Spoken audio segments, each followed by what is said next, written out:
All praises to the Most High God of Abraham, Isaac, and Jacob. And peace to everyone joining me on this program. This is the Fountain of Israel's Bible Studies program. And as always, it's an honor for me to stand before you on the Lord's holy Sabbath day. And once again, this is not the ordinary Sabbath. This is one of the annual Sabbath, the high holy days, one of the Moedims, or set apart times, or appointed times, appointed meetings. This one is the Feast of Tabernacles, the Feast of Tabernacles, or the Feast of Ingathering, right? Now, this particular feast, it symbolizes the Most High gathering his people together, right? So before we get started with that, let me just thank everyone and invite everyone to like, share, subscribe, tell a friend to tell a friend, and check the description box down below. Now, with that part out of the way, we're going to go ahead and jump into our lesson. Now, one of the first things I want to do, one of the first things I want to address right out the gate is you're going to have people, and you may have some who say, we don't need to celebrate it. We're not in Jerusalem. We're not in the land and stuff like that, right? So we don't need to do it. Some people say, well, we need to go over to the land, okay? We need to go over to the land to do it right, to do it properly, and things like that. And I have a couple of thoughts on that. So I want to go ahead and address that before we get into the actual meat of the lesson. So let's apply logic real quick.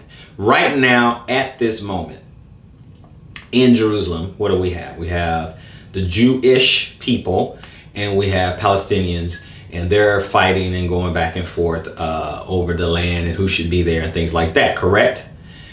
If I'm right, give me a 100 in the chat or in the comment section down below, all right? So I want to make sure everything I'm saying is very factual.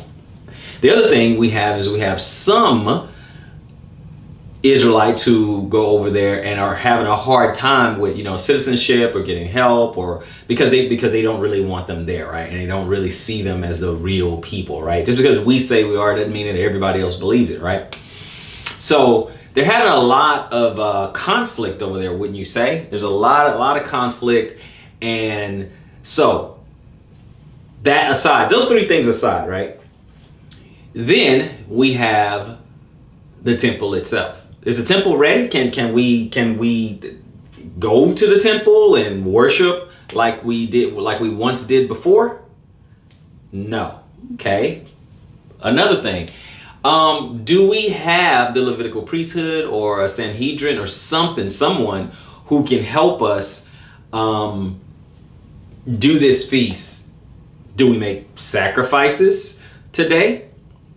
So my point is, how exactly can we do it, even if we had the wherewithal, had the ability to go over there, to go to the other land? How exactly are we supposed to do that?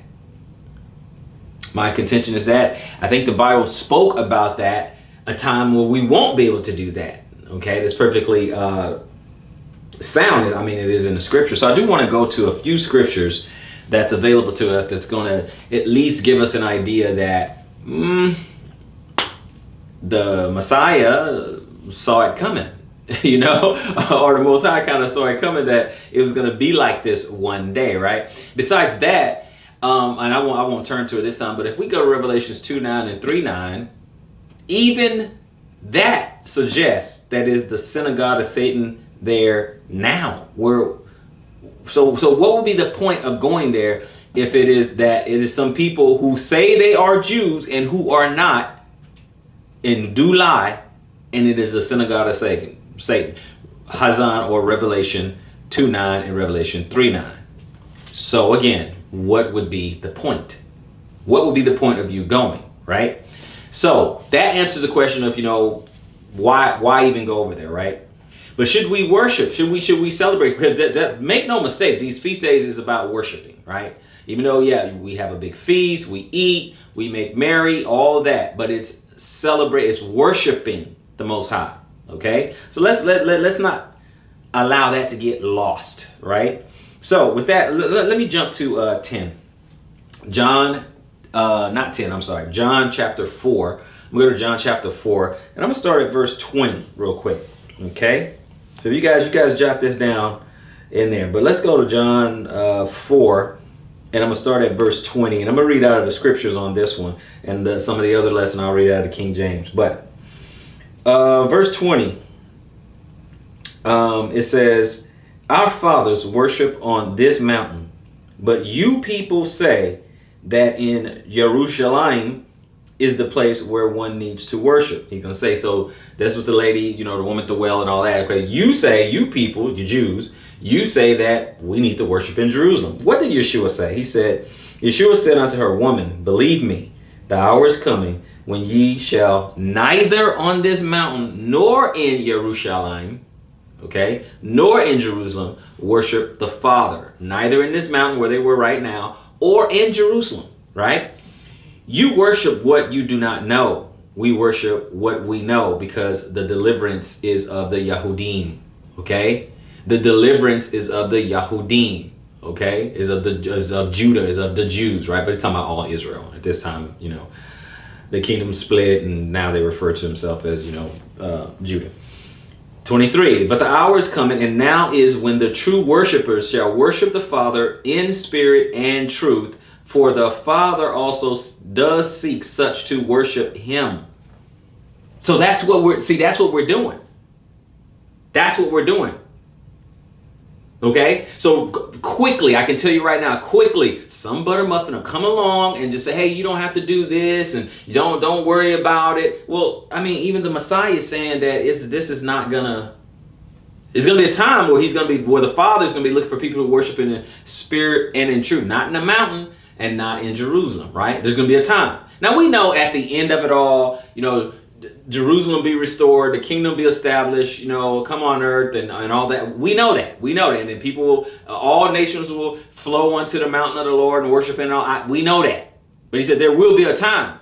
Isn't this not the time? And the past since 70 AD, all of that, since 70 AD up until now, is that time where we can't go to the temple. And even if you did, what good will it do you? Right? Okay, are you with me so far? Now I'm gonna read a little bit more. Don't worry, because it was talked about. We're gonna go to Matthew or Matthew, okay, 24. Okay, let's go to Matthew 24, and we'll read 2 through 4 real quick.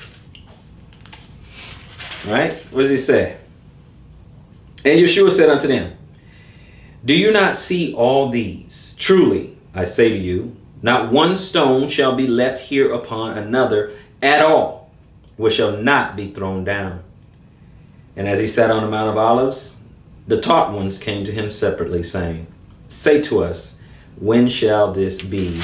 And what is the sign of your coming and of the end of the age? Okay, so I just want to kind of give you guys an idea of what's going on. Okay. So he was just saying that he was speaking of the temple there. He said, no stone will be unturned. All this stuff's going to come down. That's basically what he's saying. All of this is going to come down, right? So there's not going to be a temple that you can worship, right? At. All right? There's not going to be that. But you say, oh, well, you know, this New Testament. Okay, we're going to go to the Old Testament too. We're going to do that too. Okay, so let's go ahead and do that. I just want to show you guys that, yes, I have great respect for Jerusalem, the new one. I have great respect for Jerusalem. I do. And I believe we will worship at Jerusalem once again. I do. Let's go to Shemot or Exodus 12. Exodus 12. And when I get to Exodus 12, I'm going to start at 21. I want to show you guys something, right? Exodus 12, I want to show you something real quick. So now we're going to get into the very first Passover, okay? So this is one of the feast days, right? You go to Leviticus 23, one of the feast days, correct? So if I go Exodus 12 and 21, it will read, and Moshe called for all the elders of Israel and said unto them, go out and take lambs for yourself according to the claims and slay the Passah or the Passover, to kill the Passover. All right? That's really all I need. I'm going to read a little bit more, but this is really all I need, okay? I'm going to just go all the way to 28, right? So verse 22, and ye shall take a bunch of hyssop and dip it in the blood that is in the basin, and strike the lintel and the two doorposts with the blood that is in the basin, and you and none of you shall go out of the door of his house until morning. And Yah shall pass on to smite the Mitzrites, and shall see the blood on the lintel and on the two doorposts. And Yah shall pass over the door and not allow the destroyer to come into your houses to smite you.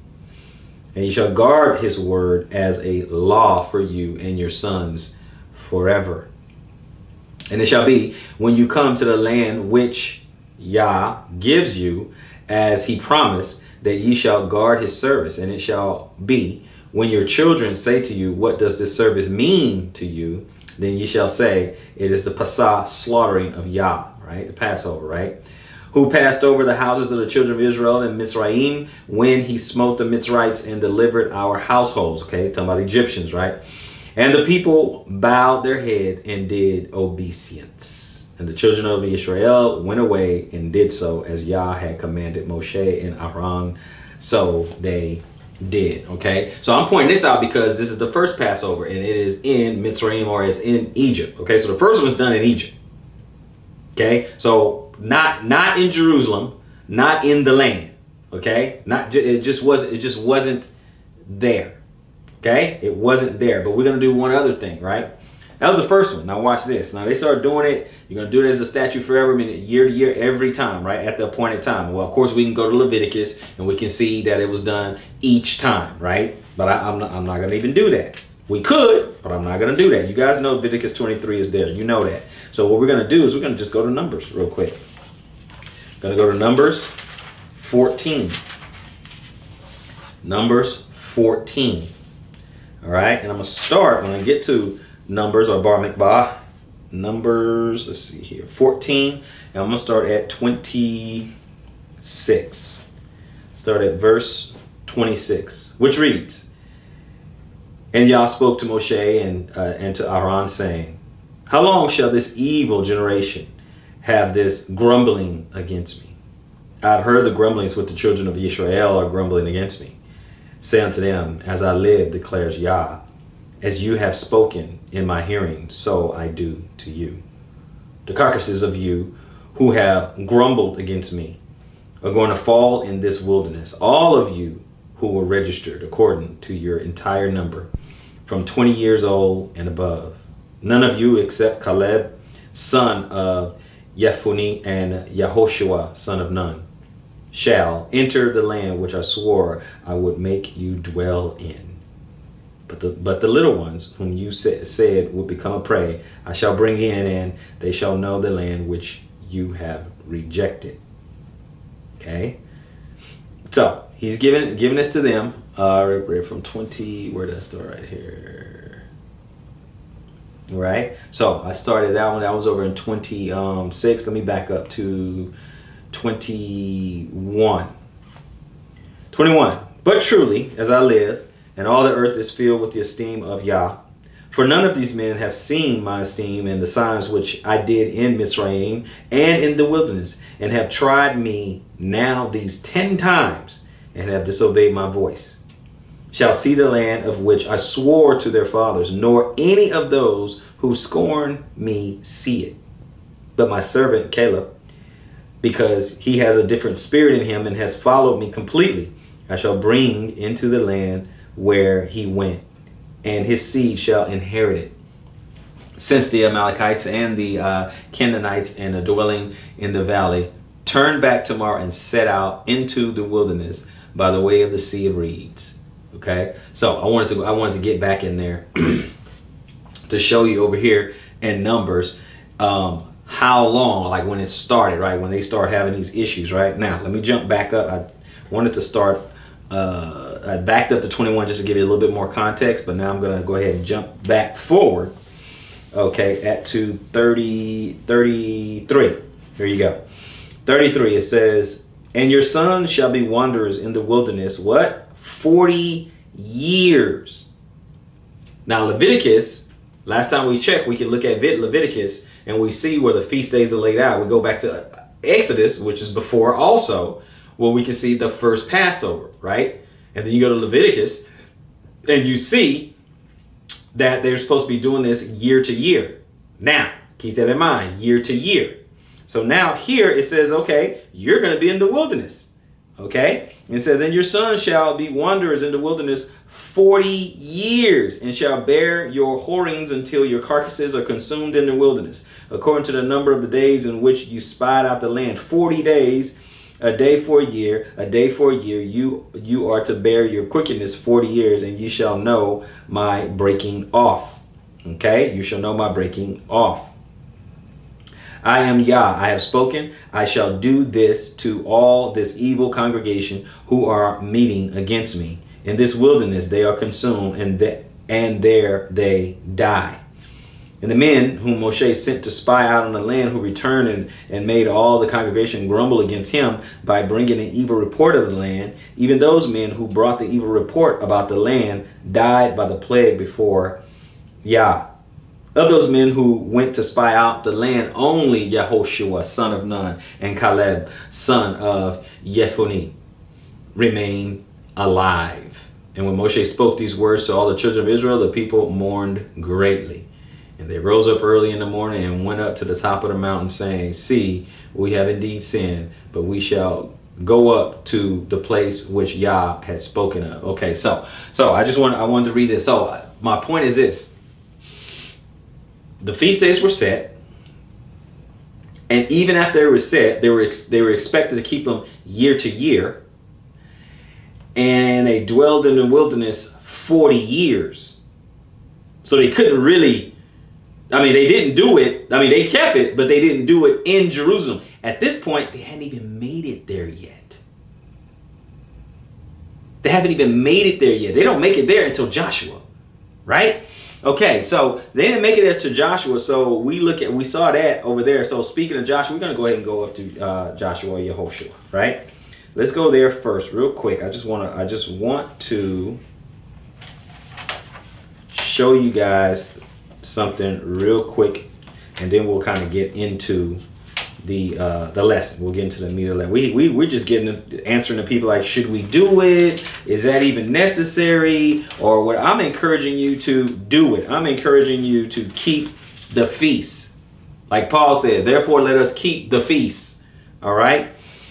All right? So there was a keeping the feast before we got into the land, before there was a temple. At least 40 years of that. Okay? At least 40 years of that. And then we saw that there's going to be no temple. The time will come when there is no temple, but the Father still seeks those who worship him in spirit and in truth. And the feast days is worship of the Father. He said, therefore, these are my feasts. Joshua, okay? Yehoshua chapter 5. I'm just going to read verse 6. Watch this. It said, what? For the children of Israel walked 40 years in the wilderness till all the nation, the men of battle who came out of Mitzrayim, were consumed because they did not obey the voice of Yah, to whom Yah swore not to show them the land which Yah had sworn to their fathers that he would give us, a land flowing with milk and honey. Okay? So all of that. So do you want to worship in spirit and truth? This is part of the law. You have people who were in captivity. You see that they were trying their best, doing the very best they can to keep the law. Daniel, he still tried to pray towards the east, pray toward Jerusalem, tried to keep the law, dietary law, stuff like that. Not just give me some vegetables and water and all this other stuff. So he's still trying to do it. Not in the land, still trying to keep the law. Doing the best he can. Are you doing your best? Are you doing anything? Something. So I want to get you to understand, but you're going to let some dirty foot duck walk around and come tell you, oh, well, you don't have to, don't worry about it. You don't have to do it. Because you can't do it right. Nobody says this is going to be perfect. Without the Levitical priests, which that'll be restored in the future, we don't know if it's going to be right or not. Without Yeshua, we don't know. And how to do it, we're looking at it here, but it's not in 4K. We don't see that clear a picture. We see pretty good, but we don't see that clear a picture. Understand? Take, clean animals and sacrifice and slitting the throat. No, I get it. But we won't know until then. But at least now we can what? Rehearse the matter. We can at least rehearse the matter. Yeah, some people who are not going to even want to try. Not going to even want to even try. Lift a finger. No, we don't. Okay, that's cool. That's cool. Can you say the person is sinning if they do try to memorialize these feast days to celebrate and worship before the Lord? I mean, he even said over here. If we look at Deuteronomy, right? I'm gonna do, and we're gonna get back to it, but I'm just gonna go. Let me go back one book real quick. Okay, we're gonna go to Deuteronomy 14, and then we'll really start that lesson, right? Deuteronomy 14, right? Even here. He said, I'm going to go 14 and 23. And he says, and ye shall eat before Yah, your Elohim, in the place where he chooses to make his name dwell. In the place where he didn't say in Jerusalem. Didn't say in the mountain, where he chooses. Does he have some worshipers here in the West? Can he put his name on there? Can he bless these people? Or like if you look at their fruit. If you look at their fruit, is the Most High Yah prospering them? Is he with them? Is it possible that he placed his name on their home or on their land or in their community? Right here in the West. Is it possible? Is it possible? Okay. And there's a lot of spots where he said where he places his name, in the place where he chooses to put his name. I just gave you one example. You guys know there's more. Let's keep that in mind, people. We got to keep that in mind. We can go to Leviticus, and I'll be in the King James. We're going to go to Leviticus 23. Because we're talking about the feast days, so we always got to go here and at least go over it, right? Okay, Feast of Tabernacles, Feast of Ingathering, the Moedims, the appointed times. Leviticus 23, first verse. And the Lord spake unto Moses, saying, Speak unto the children of Israel, and say unto them concerning the feast of the Lord, which ye shall proclaim to be holy convocations, holy gatherings, right? Even these are my feasts. These are his feasts. So when we observe them, they're for him. Yeah, you get to fill your belly. Yeah, you get to have a drink. You get to have some food and all. It's for him. These are my feasts. Doesn't change the fact who these feasts belong to, right? These are my feasts. Drop down to 4. These are the feasts of the Lord, even holy convocations, which ye shall proclaim in their seasons. Moedim, appointed time, right? We're going to drop down to 23 to get to the feast that is germane to what we're talking about now. 33, and the Lord spake unto Moses, saying, Speak unto the children of Israel, saying, The 15th day of this 7th month shall be the Feast of Tabernacles for 7 days unto the Lord. On the first day shall be an holy convocation, and ye shall do no servile work therein. Work for money, right? 7 days ye shall offer a offering made by fire unto the Lord, and on the 8th day shall be a holy convocation unto you, which is why I have an 8th day lesson as well, right? It's just a closing of the Feast of Tabernacles, really. But it is symbolic of something too. And ye shall offer an offering made by fire unto the Lord. It is a solemn assembly, and ye shall do no servile work therein. So no work for money. Okay? So no work. Okay? Not the 7 days. It's just the 7th day, or that first day, I should say, that first day of the Feast of Tabernacles, and the 8th day. Don't work in those 2 days. It's very specific, right? So let's just keep it like that. Now, if you will, you're going to join me over in Deuteronomy 16. Okay? Go to Deuteronomy 16, Deuteronomy or Devarim 16. And we're going to do verse 16, right? We're going to read verse 16 and 17, Deuteronomy. 3 times in a year shall all thy males appear before the Lord thy God in the place which he shall choose. Again, in the place that he shall choose. Why not just say Jerusalem, right? Because we know they were not there yet. And yet they're observing the feast. Yet they are doing the feast. Not in Jerusalem, not in a mountain. And then he goes on to say what the 3 main feasts are where you're supposed to gather. In the Feast of Unleavened Bread, and in the Feast of Weeks, which is Pentecost, and in the Feast of Tabernacles. And they shall not appear before the Lord empty, meaning you need to bring your tithe. And if it's too much stuff, then you bring your money to get all those, to buy all those things that you desire and so on and so forth. Okay, we'll talk about that towards the end. Okay, so you won't come in empty. You got to offer something up, right? 17, every man shall give as he is able, according to the blessing of the Lord thy God, which he has given thee. So when you do gather, okay, you prepare a big feast. But if you go to someone's feast, don't go empty.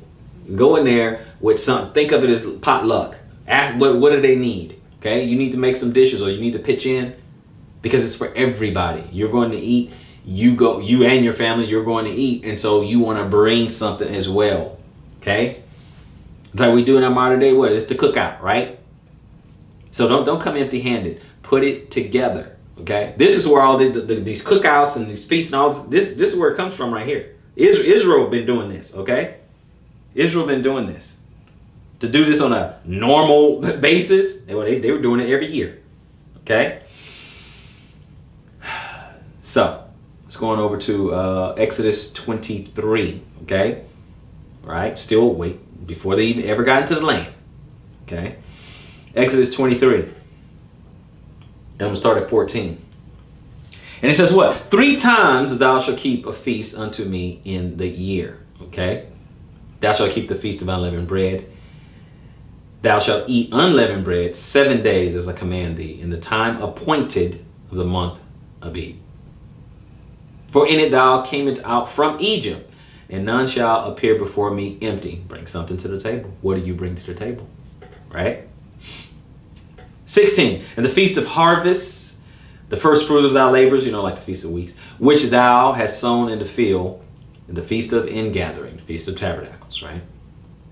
Which is in the end of the year, when thou hast gathered in thy labors out of the field. Like it's like after the Feast of Tabernacles, or 8th day, that's it. That's the conclusion of that particular season, a feast. That's the conclusion. This is feast in the end of the year. Now, of course, obviously they worked off the Hebrew calendar. So September, we call September a lot of these. So, but you guys get it, because there's nothing going on in wintertime. There's nothing going on in the dead of winter. Things don't grow like that. It's certainly not, over there, right? It's not like that. So this is the end of it. And you're done with the feast at that time, okay? So now we're going to go to Leviticus 25, okay? We're going to go there, Leviticus 25. And I'm going to read a little bit, I'm going to jump around, but we're going to start at verse 1, okay? We're going to jump around a little bit, but we're going to start at verse 1. And the Lord spake unto Moses in Mount Sinai, saying, Speak unto the children of Israel, and say unto them, When you come into the land which I give you, then shall the land keep a Sabbath unto the Lord. 6 years thou shalt sow thy field, and 6 years thou shalt prune thy vineyard, and gather in the fruit thereof. But in the 7th year shall be a Sabbath of rest unto the land, a Sabbath for the Lord. Thou shalt neither sow thy field nor prune thy vineyard. And we're going to drop down to verse 8. And thou shalt number even 7 Sabbaths of years unto thee, 7 times 7 years. And the space of the 7 Sabbaths of years shall be unto thee 49 years.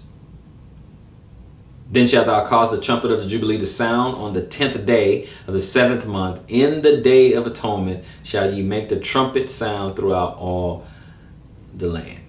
Okay. So in this, you have a year of liberty, like the 50th year of liberty. Okay. Even your land gets a rest, right? You're gonna 7 years, you're planting and sowing, you're reaping and sowing and reaping and sowing and reaping, taking care of your fields and stuff like that. And then in the after the 7th year, you let it rest, right? So even that gets a rest. Even that gets a Sabbath. Now, obviously, it doesn't apply to you. You don't have land. It doesn't apply to you. You live in an apartment or something. You don't have a field. It doesn't apply to you. You can't do it. Okay? But this is what I just want you guys to understand, is trying to do. Now, in this particular feast, it's about ingathering, when we gather together. Remember, he scattered us out, okay? He scattered us all over the world. But this symbolizing us coming together. That's why all the men, because they're the head of their family, so all the men has to come in, okay? And of course, with your family, but all the men come in, okay? Because he represents his family. You come in, gather together, and you feast together. So I would encourage many of you guys, get together. If you know some other people, like-minded individuals, you can come together, okay? Get together on somebody's land, okay? Go to a park, something. But if you're in a position where you have to, you be by yourself or just you and your family, okay, then do that. Because you're memorializing the thing. You have your home. Do you worship in your home? You pray in your home? Have you been blessed in your home? You'll know by your fruit. Is there righteousness in your home? Does the Spirit dwell there? Then maybe, just maybe, perhaps the Most High has placed his name on there, on that home. Guys, if you're tracking with me, give me 100 down below. If you're understanding what I'm saying, okay? If you're tracking with me. Okay, so we're going to go to Matthew 24. We're going to look at it. Let's look at Matthew 24. Okay? I'm still going to look at it out of the... you know what? I'll look at it out of the Scriptures version. This one's kind of be a mixed version, right? Be mixed between King James and the Scriptures version. I'm sure some of you guys would appreciate that. Some people say, "No, let's get into the Scriptures, or let's go into the Sefer or something." And then some people just like, I just started to understand the King James. Then you switch up on me and use a whole nother translation. So I mix it up. So this particular lesson, it's a feast day. Let's have fun. Okay, this one is for everybody. Okay, it's a little bit for everybody. Okay, Matthew 24. And I'm gonna go 29 to 31. 29 says, "And immediately after the distress of those days, the sun shall be darkened, and the moon shall not give its light, and the stars shall fall from heaven, and the powers of the heavens shall be shaken. And then the sign of the Son of Adam shall appear in the heaven. And then all the tribes of the earth shall mourn. And they shall see the Son of Adam coming out on the clouds of the heaven with power and much esteem. And much esteem. And he shall send his messengers with a great sound of a trumpet.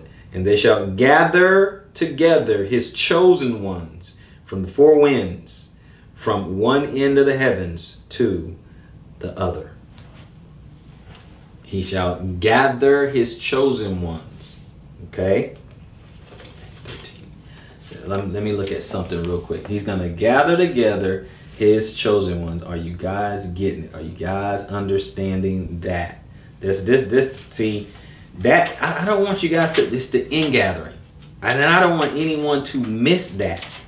That's what this is about. And yet, if we don't want to understand what these feast days mean, we can be missing something that's just right under our noses, guys. Right under our noses. Because no one told you anything about the feast days or what does it mean. Well, feast days is part of the plan of the Most High Yahweh. That's what the feast days are. Part of the plan. His plan of salvation. How he's going to get his people. I'm going to go to Daniel real quick. This one's a little bit off the...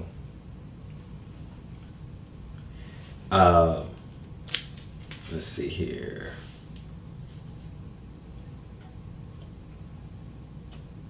Okay, so that's not what I want. I wanted to check something in Daniel real quick, but it's not what I wanted. So thanks for bearing with me on that. It was just a quick aside. So no problem.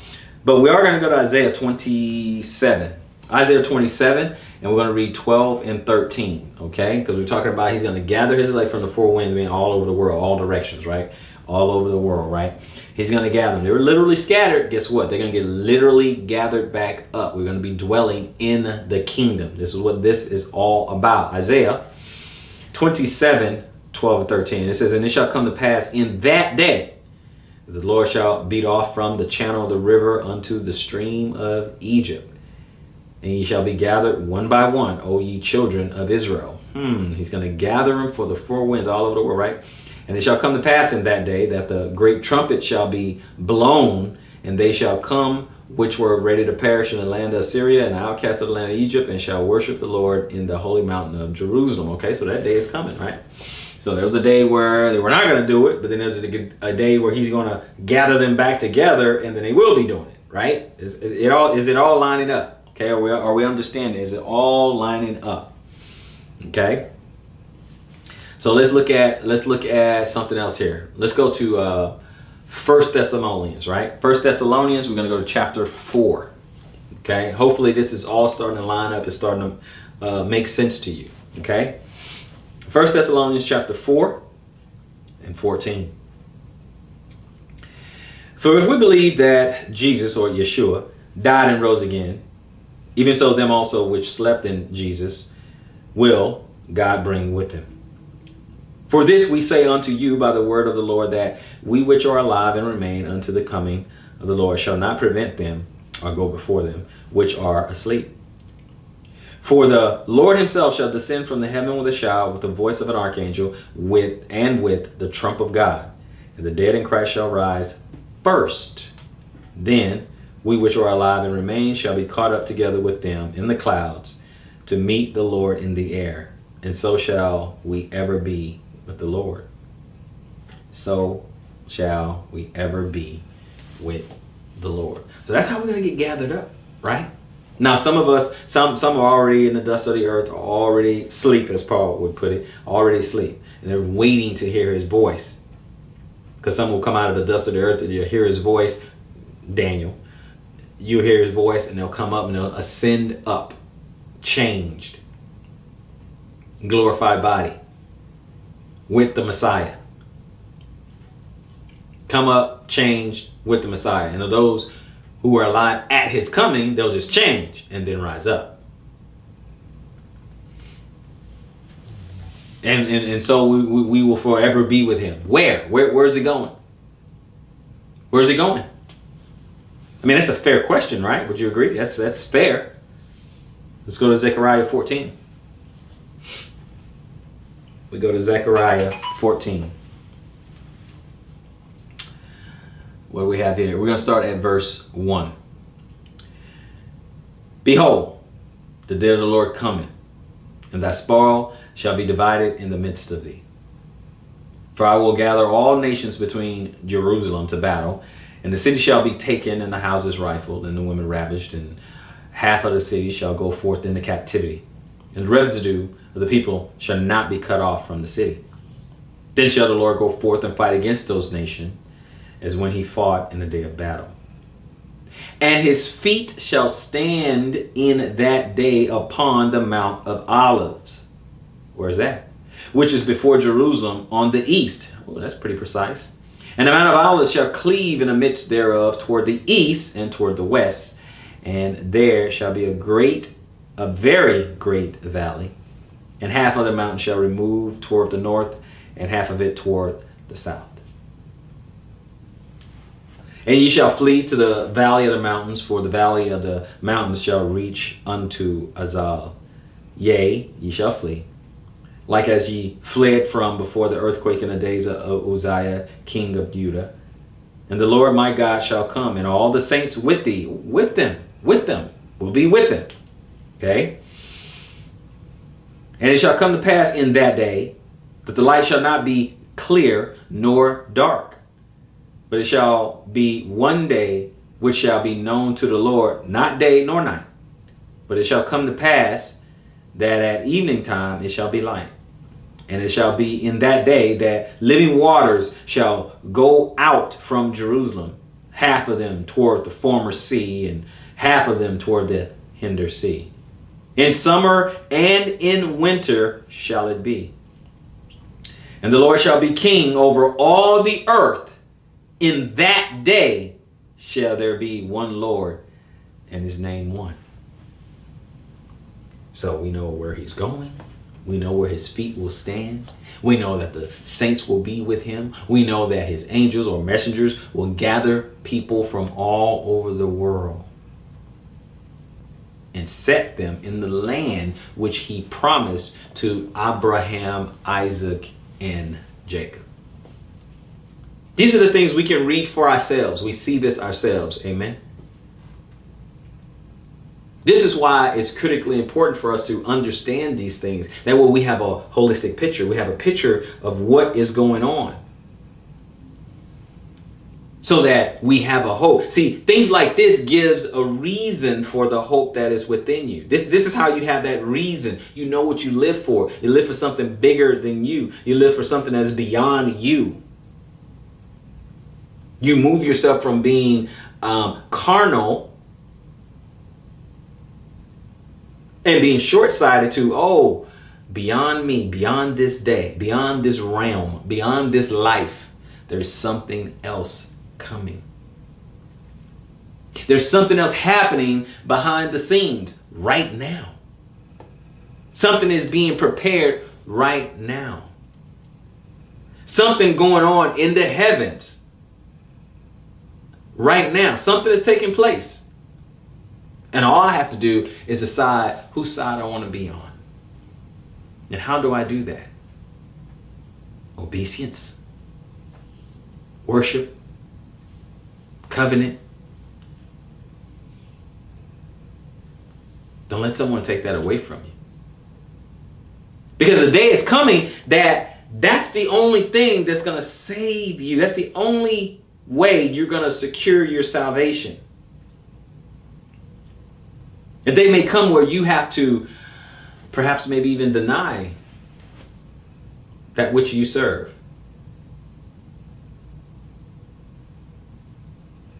A day where there's someone, something, the system, something is going to apply pressure.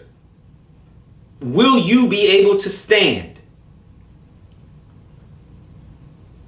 That's the question. Will you be able to stand in that day?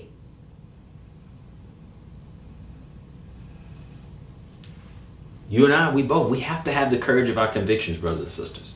We have to have that in order to survive, in order for us to be able to stand in that day. See, right now, the pressure's not on, but the day is coming where the pressure will be on if you're alive long enough.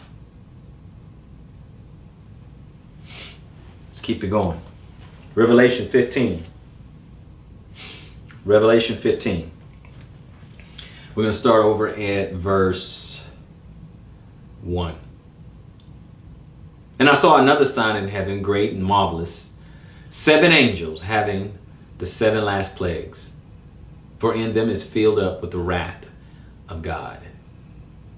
And I saw, as it were, a sea of glass mingled with fire, and them that had gotten the victory over the beast, and over his image, and over his mark, and over the number of his name, stand on a sea of glass, having the harps of God. And they sing the songs of Moses, the servant of God, and the song of the Lamb, saying, Great and marvelous are thy works, Lord God Almighty.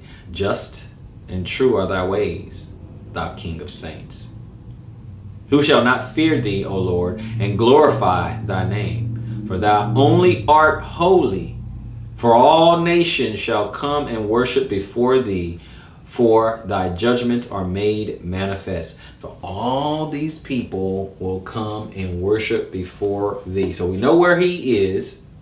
We know he's going to gather his people. And now it's also saying that everybody's going to come and worship you. Really? Really?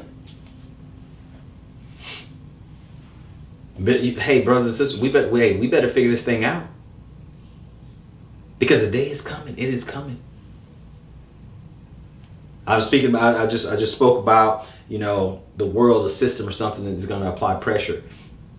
Well, one of those pressure things is going to be the mark of the beast. We all look at Financial Times. I mean, hopefully, we kind of keep track or at least hear about things that's about to come to pass. And you may have heard, hey, the dollar's about to collapse. The dollar's about to collapse. It's collapsing, and things like that. Well, what do you think is going to happen?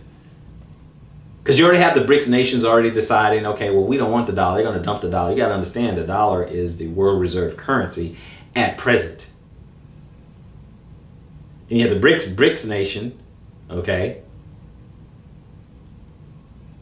Brazil, Russia, India, China, and some others adding on, who says, you know what, we don't want the American dollar. So what did that do? That weakens the dollar and it inflates it. Because they want to give back the dollar, right? They want to give it back. We don't want you to keep it. So now you got more dollars over here. And it's worth less. That's inflation. If it takes more dollars to buy that loaf of bread or that carton of eggs, it takes more dollars to get the same loaf. That's inflation. And so, I'm glad you got that idea. So, let me say this. When the dollar becomes useless, then what do you think they're going to go to? A digital dollar, right? They're already talking about, CBDCs and things like that, right? No, this is not all crypto, okay?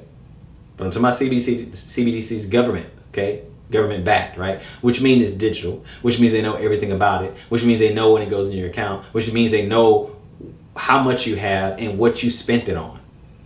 If everything is digital, they gave it to you, or you got paid in it, they gave it to you, and they know how much you have and what you spent it on. Track everything. And it's all digital. Now, when they want you to do something and then you have to comply, you get cut off, which means you can't buy or sell. Okay, y'all don't want to hear that. Y'all don't want to hear that. Okay, let's keep on with the feast. Okay, I'm trying to prepare you. I'm trying to prepare you. You guys, y'all keep that conversation going in the comments. Okay, just keep it going in the comments. I'm gonna keep doing the lesson here. Okay, I'm gonna keep doing the lesson here, but you guys keep that conversation going down below, right? So let's go back to Zechariah 14. Zechariah 14. I'm going to start at verse 11. Verse 11, it says this, and men shall dwell in it, and there shall be no more utter destruction, but Jerusalem shall be safely inhabited. Safely inhabited, right? And this shall be the plague wherewith the Lord will smite all the people that have fought against Jerusalem. Their flesh shall consume away while they stand upon their feet, and their eyes shall consume away in their holes, and their tongue shall consume away in their mouth. And it shall come to pass in that day that a great tumult from the Lord shall be among them, and they shall lay hold every one on the hand of his neighbor, and his hand shall rise up against the hand of his neighbor. And Judah also shall fight at Jerusalem, and the wealth of all the heathen round about shall be gathered together, gold and silver and apparel in great abundance. And so shall be the plague of the horse or the mule or the camel and of the ass and of all the beasts that shall be in these tents as this plague. And it shall come to pass that everyone that is left of all the nations which came against Jerusalem shall even go up from year to year to worship the King, the Lord of armies, or the Lord of hosts, and to keep what? The Feast of Tabernacles. The Feast of Tabernacles. And it shall be that whoso will not come up of all the families of the earth unto Jerusalem to worship the King, the Lord of hosts, even upon them shall be no rain. That's no big deal. Well, if you get no rain, you get no crops. You get no crops, you have no food. And if the families of Egypt go not up and come not, that have no rain, so if that's not enough, there shall be the plague wherewith the Lord will smite the heathen that come not up to keep the Feast of Tabernacles. you don't want to come. So you have an option. This is in the kingdom, this is after this is after. The Levitical priesthood is set back up and everything, but this is after. You have to keep it. This is why I say we do this, because it's a dress rehearsal. It's not going to be new to you because you've already been trying to do it. You're not like someone who's not trying to hear it. These people here, hard-headed, those who come not up. Hard head, soft behind. You guys know the old colloquialism, right? Leviticus 25 and 10. Leviticus 25 and 10. Let's go ahead and start getting the last few scriptures out. Leviticus 25 and 10, okay? And ye shall hallow the 50th year, we talked about that earlier, and proclaim liberty throughout all the land unto the inhabitants thereof, and it shall be a jubilee unto you. And ye shall return every man unto his possession, and ye shall return every man unto his family. Freedom, total liberation. That's what this is. Complete liberation. It's over. The debt is cleared. Our sin debt's clear, right? The debt is cleared. Let's go to Leviticus 23 and 39. Leviticus 23 and 39. It says, also in the 15th day of the 7th month, when ye have gathered in the fruit of the land, ye shall keep a feast unto the Lord 7 days. And on the first day shall be a Sabbath, and on the 8th day shall be a Sabbath. That's why I say don't work the first day and don't work the 8th day, or the last day of it, right? The 8th day, which is why, again, I have an 8th day lesson, because, it closes it out.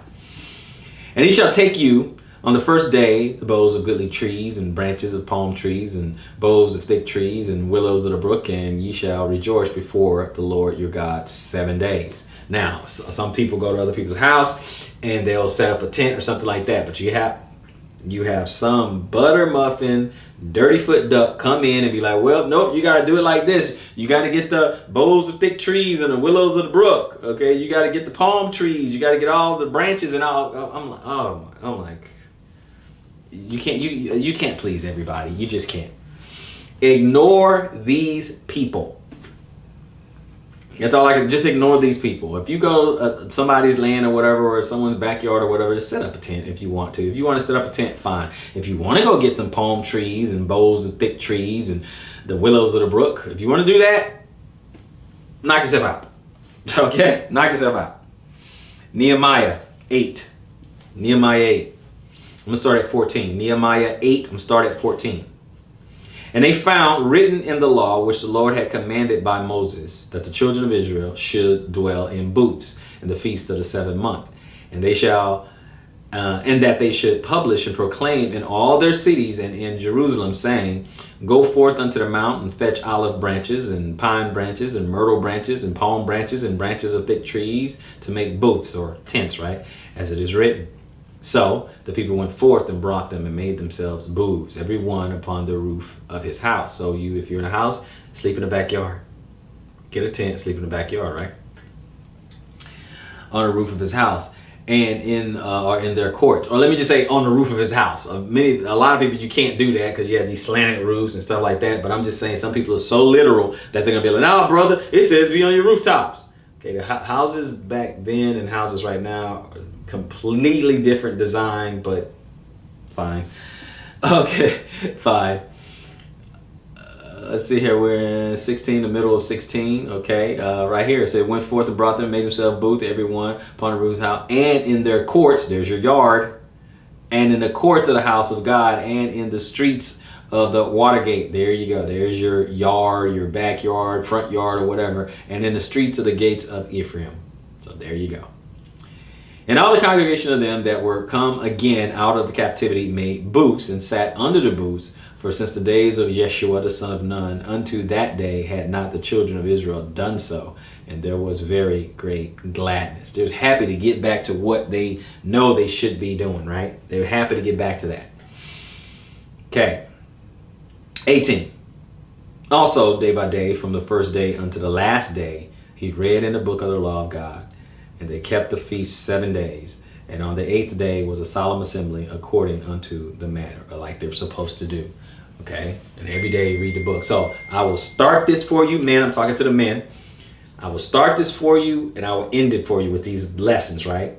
So the first day, I have a Bible lesson for you. The days in between, read some Bible, read Torah, get yourself a Torah portion along with your feast on Torah. Get yourself a Torah portion, read a little bit, say maybe a chapter each day. Okay, read it before your family. You guys talk about it, stuff like that. Just read a chapter every day. Okay, and then on the last day, on the 8th day, you come back to this lesson. Boom, I give you more. Deal?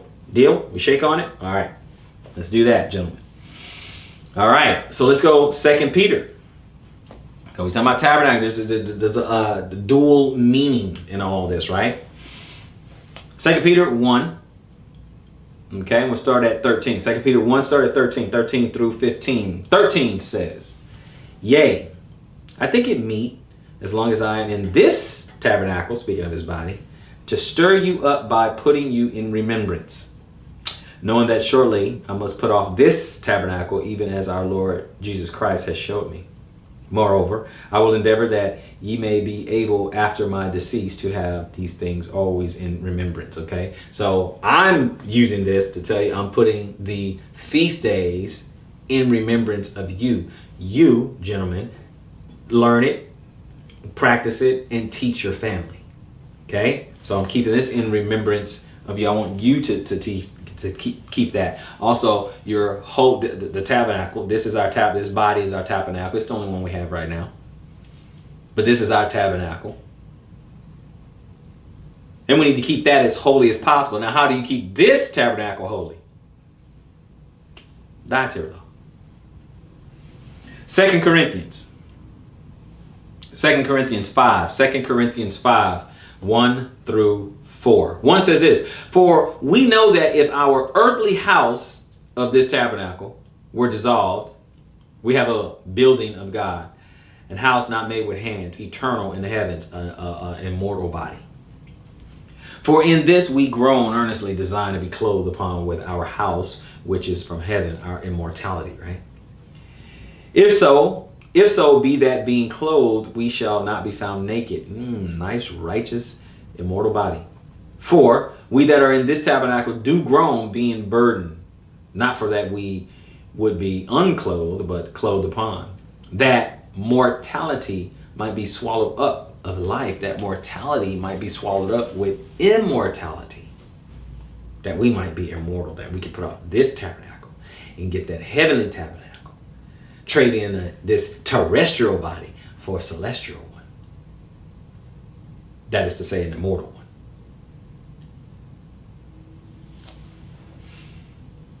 1 Corinthians 15. 1 Corinthians 15, I'm going to start at 35. We'll jump around a little bit. But some men will say, how are the dead raised again, and with what body do they come? See, we're just talking about that body, that new tabernacle, right? Thou fool, that which thou sowest is not quickened except to die. It's not made alive unless it dies, right? And that which thou sowest not that body that shall be, but bare grain, it may chance of wheat or of some other grain. But God giveth it the body as it has pleased him, and to every seed his own body.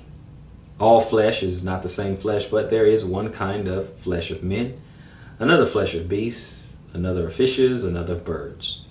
There are also celestial bodies and bodies terrestrial. But the glory of the celestial is one, and the glory of the terrestrial is another. And we're not the same. That ain't this, and this ain't that, right? It's not the same. There is one glory of the sun, and another glory of the moon, and another glory of the stars, for one star differeth from another star in glory. So also is the resurrection of the dead. It is sown in corruption, it is raised in incorruption. It is sown in dishonor, it is raised in glory. It is sown in weakness, it is raised in power. It is sown a natural body, it is raised a spiritual body. There's a natural body and there's a spiritual body. Let's drop down to 47. The first man is of the earth, earthy. The second man is the Lord from heaven. As is the earthy, such are they also that are earthy. And as is the heavenly, such are they also that are heavenly. And as we have borne the image of the earthy, We shall also bear the image of the heavenly. Drop down to 51. Behold, I show you a mystery. We shall not all sleep, but we shall all be changed. In a moment, in the twinkling of an eye, at the last trump. For the trumpet shall sound, and the dead shall be raised incorruptible, and we shall be changed. For this corruptible must put on incorruption, and this mortal must put on immortality. So when this corruptible shall put on incorruption, and this mortal shall put on immortality, then shall be brought to pass the saying that is written, death is swallowed up in victory. Death is swallowed up in victory. That's part of it too. Where we will be in the tabernacle. We'll have a brand new tabernacle when we go over to New Jerusalem. We'll have a new heaven, new earth, new Jerusalem, new tabernacle, sanctuary, new tabernacle body. All new. That's what all this symbolizes in that gathering. Being together made anew.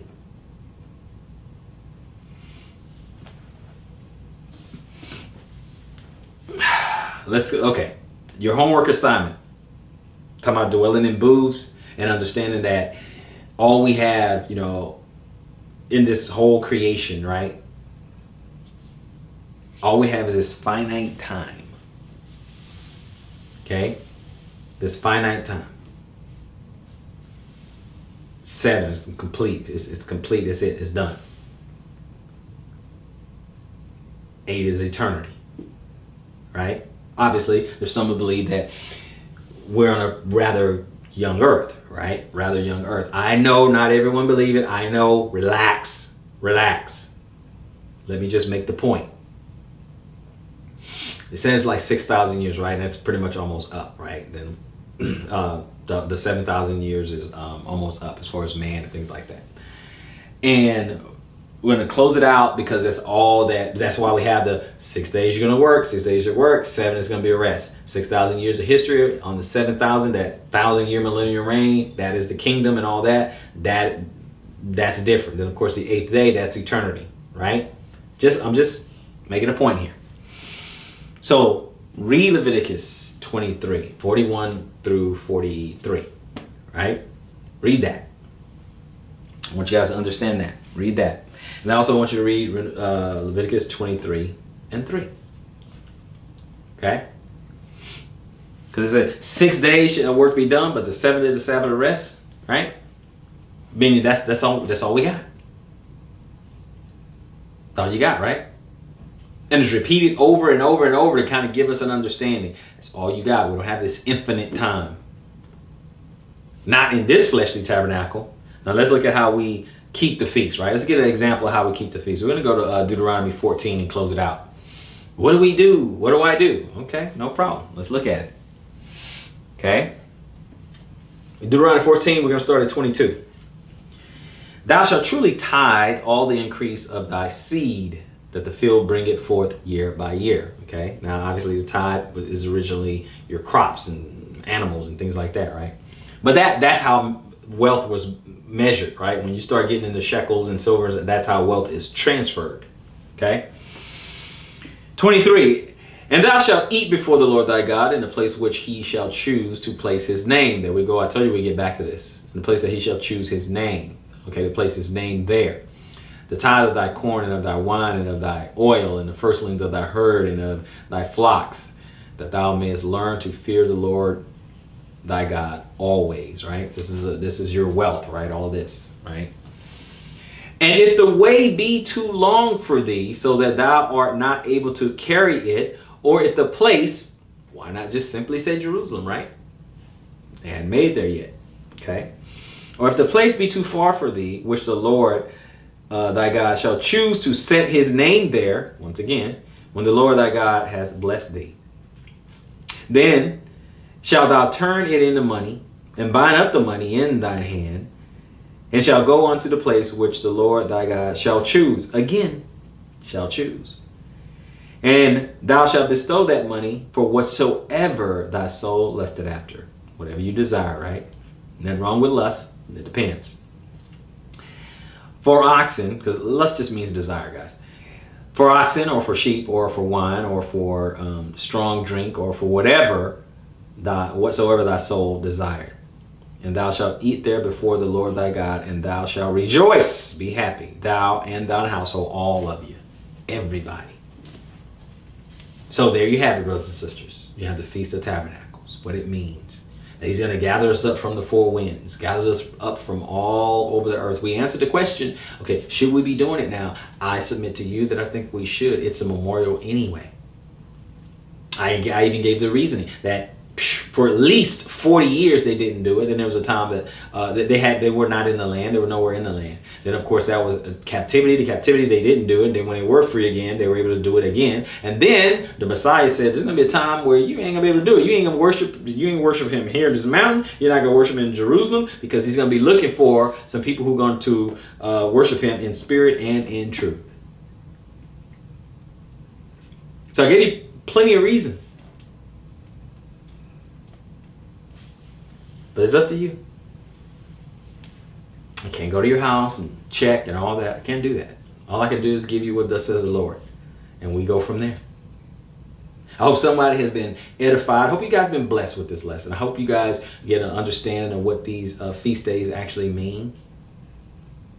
To all of you, brothers and sisters, gentlemen, patriarchs, head of houses, elders, I pray that the Most High is blessing you and yours and bringing peace to your household. In Yeshua, precious, holy, and mighty name, let it be so. Until next time, search the scriptures and prove all things. Shalom, Israel.